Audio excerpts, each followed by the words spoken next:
movements are like, you know. Yeah. It's now time to send it over to J-Ro in the Suburban Ford 7 Sports Cave.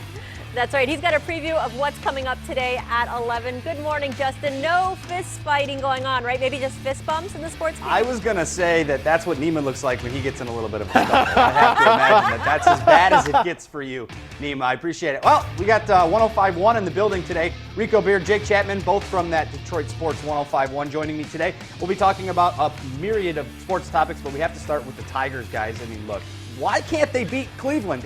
They're 0-8 against the Indians this year. I know that's where you're from. Those are your boys. No big deal.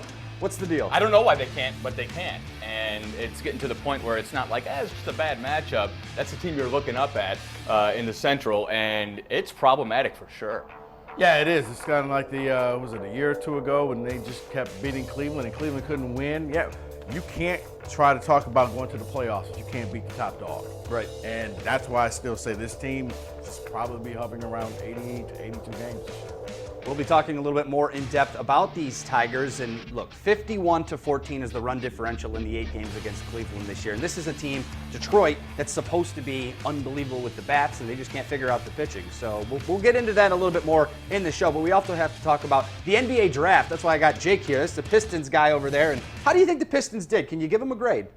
I hate giving grades before we see the guys on the floor in a jersey. At least let me do it. At least let me get through summer league. But everything you're seeing is like a low A, high B. Henry Ellison's a guy everybody expected to be gone in the lottery, and he falls to 18. So they snatched him up real quick, and then got a guy in the second round in Benajay who can do a lot of different things. Can play 3 different positions on the wing. So I think they feel pretty good about it, of course. And we'll just wait and see, please. Wait and see. And then the Michigan State guys as well. Deonta Davis, I think, was the bigger story. Denzel Valentine, 14 to the Bulls, but Davis dropped. Yeah, I disagree. I think Valentine was a big story. No one thought he was a lottery pick. I thought he was a late first round pick. But somehow or another, Chicago trades off Derrick Rose and says, hey, we're going to bring him in here. You're not going to sit. You're going to be a part of this team. Well, you want to hear more of that? 11 o'clock, top of the hour, right here in the Suburban Ford 7 Sports Cave. Half an hour of this awesome talk sports radio. But in the meantime, Nima, I'm going to not fight these guys. It's all Please love don't. up here. It's all Please love up don't. here. Justin, thank you. We'll look forward to seeing you at 11. Coming up next, did